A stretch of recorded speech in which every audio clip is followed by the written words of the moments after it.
Okay, people, so just back from The Lord of the Rings, The War of the Rohirrim. This is directed by Kenji Kamiyama, written by Jeffrey Addiss, Will Matthews, Phoebe Gittins, and Arty Papageorgiou. The film is produced by Joseph Chu, Jason DeMarco, and Philippa Boynes. Executive produced by Caroline Blackwood, Pete Chippetta, Toby Emmerich, Ken Cummins, Andrew Lowry, Sam Register, Anthony Tittengrove, Fran Walsh, and Peter Jackson. Co-produced by Carlos Ramirez Lalao. Stephen Gallagher took care of the music. Toyoshi Sadamatsu is down with the editing. Andy Brearley was casting. The art department, we have Dino Harry Coldham, Malachi Alamagabri, Alan Lee, John Howe, Claire Porritt, and Tom Scott. Special effects, Richard Taylor. Visual effects, Hannah Klink, Fergus Jack Hinton, Jit Shah, Milin Shah, and Garav Shamra. Our voice cast. We have got Brian Cox as Helm. His daughter Héra is voiced by Gaia Wise. Then there's Olwyn, voiced by Lorraine Ashbourne. Frecker, voiced by Shaun Dooley. His son Wulf, voiced by Luca Pasqualino. Halif, voiced by Benjamin Wainwright. Hammer, Yazdun Quaifirif. Freelif, voiced by Lawrence Umbong Williams. General Taj, Michael Wildman. Leaf, voiced by Bilal Hasna. Lord Fawn, by Jude Akawandik. Shank, by Billy Boyd. Rot, voiced by Dominic Monaghan. Lord Fight, voiced by Alex Jordan. A young Héra, voiced by Bo Dooley. A young Wolf, voiced by Elijah Tamati.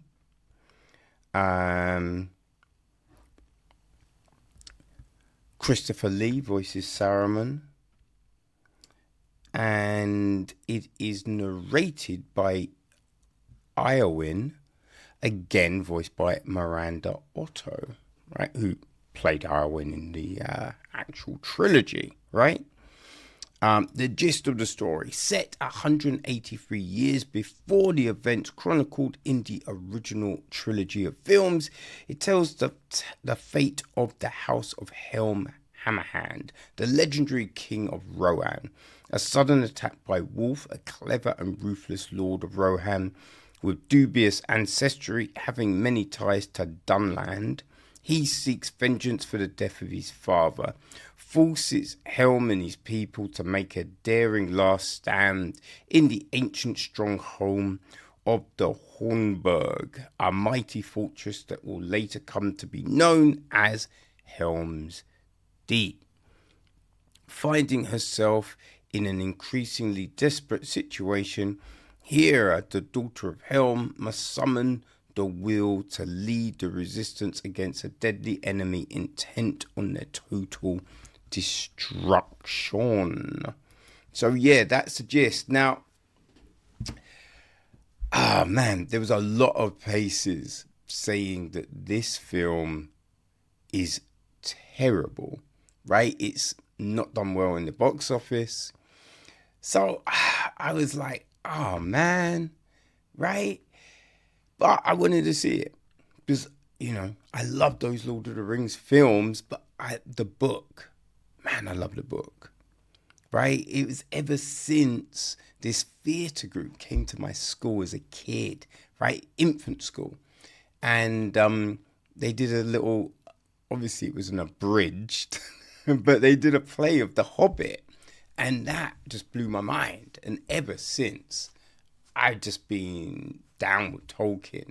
I read The Hobbit so many times, and then I found out he'd written this follow-on series. And boy, Lord of the Rings, man, it's just dope, right? So I was like, yeah, gotta go see this. And I will say, it isn't terrible, right? It's not like, from when you see all these reviews and reports, they make it sound like it is the worst thing. It is not. It's not the worst thing by any means, right? We open up and we see a map, right? It's a map of Middle Earth, and we have Iowyn talking, right? And she's just like, we won't hear the name Freya in the histories because she wasn't talked about. I mean, in fact, in Tolkien's appendices, where a lot of this is laid out to some degree, Helm's daughter doesn't have a name, so they gave her a name.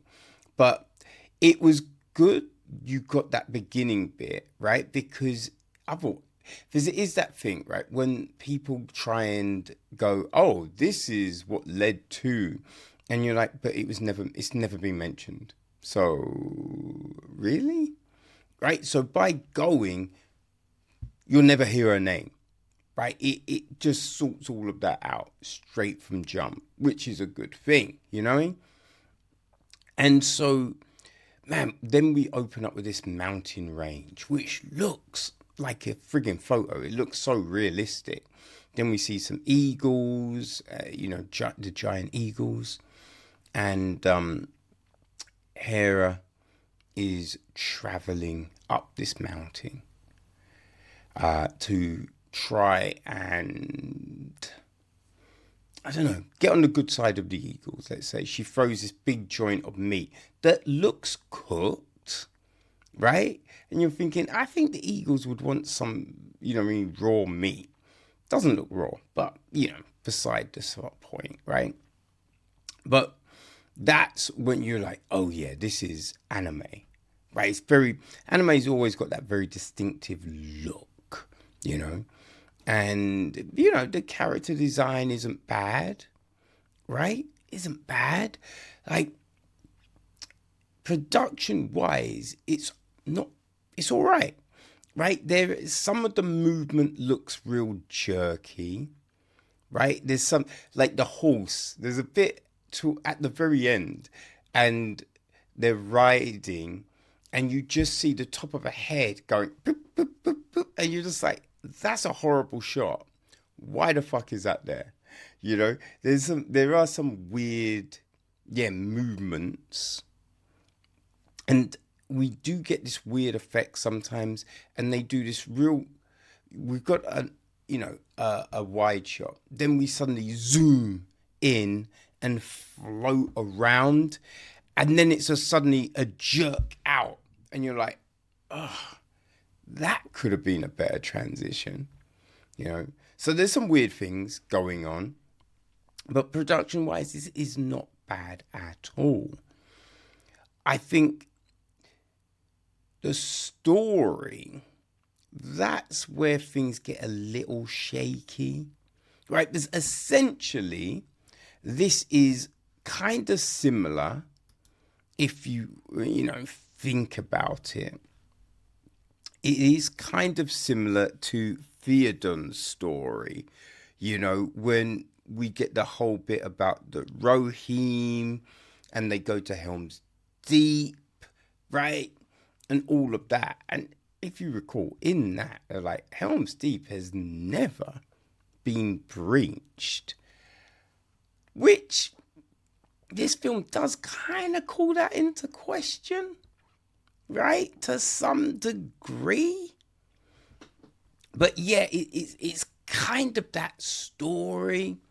But with this, we're following Héra, so it's from a female kind of point of view. You know, she's our lead, she's the hero, which is all good. It's all good. A little forced, right? That's the thing. It comes off a little forced, right? But she's got two brothers, you know, the dad, blah, blah, blah, blah, but you know what's essentially going to happen, right?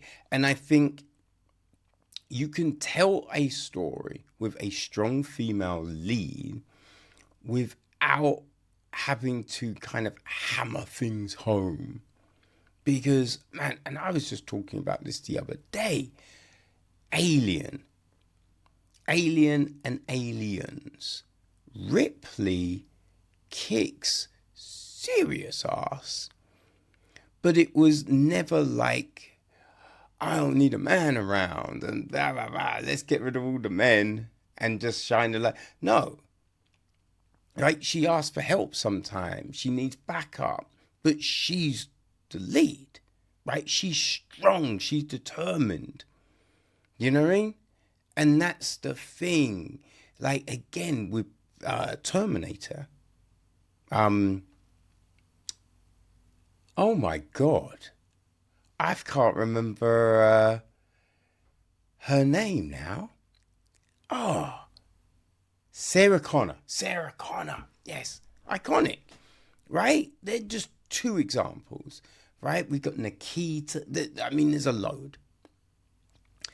But when it's done well, like, it's not trying to be like they can do everything on their own and like all the men don't need to be here and just all of that, right? It's a story that makes sense.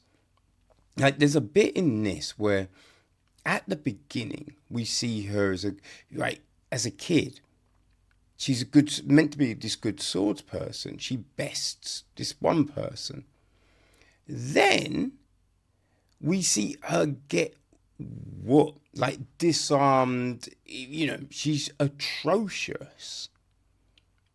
But then at the end of the film, suddenly she's a really good sword person again. And there's been no point where she practiced to be like, I need to improve. But no, all of it, she's really good again. And it's just like, you know, there's a lot of inconsistencies like that. You know, like just the thing that causes the rift. It's very odd. There's a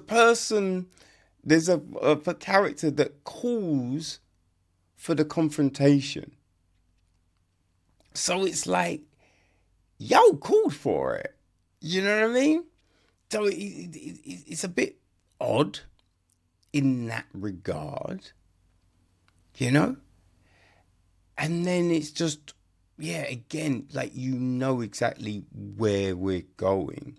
We get these weird bits where we have this one character and they're outside without a top in the cold, right? It's snowing, it's ice. And you're just like, I think they would die, right? I don't think they're living through that, right? There's just these odd things in the film. It feels long, where, you know, Lord of the Rings, right? They were 3 hours, especially with the director's cut. But at no point did I ever think these films drag, right? This is 134 minutes, so 2 hours and 15 essentially. And you do notice that. You do kind of think like, oh man, this is long. And there's parts where you think it doesn't have to be that long. It could have been shorter, right? Some of the voice cast, you feel it doesn't quite fit, and you don't get like a sense of, I mean, we have characters interacting. Sometimes you have these confrontations and they're angry and blah, blah, blah, but you don't always get that feel from the voice actor. Now, word is this was fast-tracked because otherwise Warner and New Line were going to lose the license. So they had to put a film out. It was a bit like when Fox put out those Fantastic Four films, right? They did it because they were going to lose a license. Again, when Sony put out the Andrew Garfield Spider-Man films, but you kind of thought, it's kind of like, it seems kind of quick to tell the origin story again, right? To reboot it. But it was like, because if they didn't put a film out, they'd lose a license, right? So we've seen it time and time again. Companies kind of drop the ball when they're rushing. And so, as I said, look, this isn't terrible. It's not terrible by any means, but it isn't the same magic of those original films. And, you know, it's got like Peter Jackson and Fran Walsh down as executive producers. I kind of feel that is just to be like, you know, come watch it. They were involved. They're late additions to executive producing. So what input did they actually have? Because I heard didn't really have any, because they're currently working out the new films. You know what I mean? So yeah, you can kind of see that this wasn't a main focus, that this was kind of rushed, which is a shame because it could have been really good. You know what I mean? You think if they'd put the same amount of care behind it as those original films, that this would have been just like magnificent. You know? Because we definitely, I mean, there's promise, right? They use some of the original score. There's certain things in there that invoke that memory, but yeah, doesn't quite hit it. So it's not bad, like it's not terrible, but it's not, it's not the same hit, right? You're not getting the same fix as you did watching Fellowship, Two Towers, and Return of the King. Fingers crossed, though, that the hunt for Gollum, you know, that's in better hands, right? So we will see. But yes, this is The Lord of the Rings, War of the Rohirrim. So interesting, not too bad, but could have been better.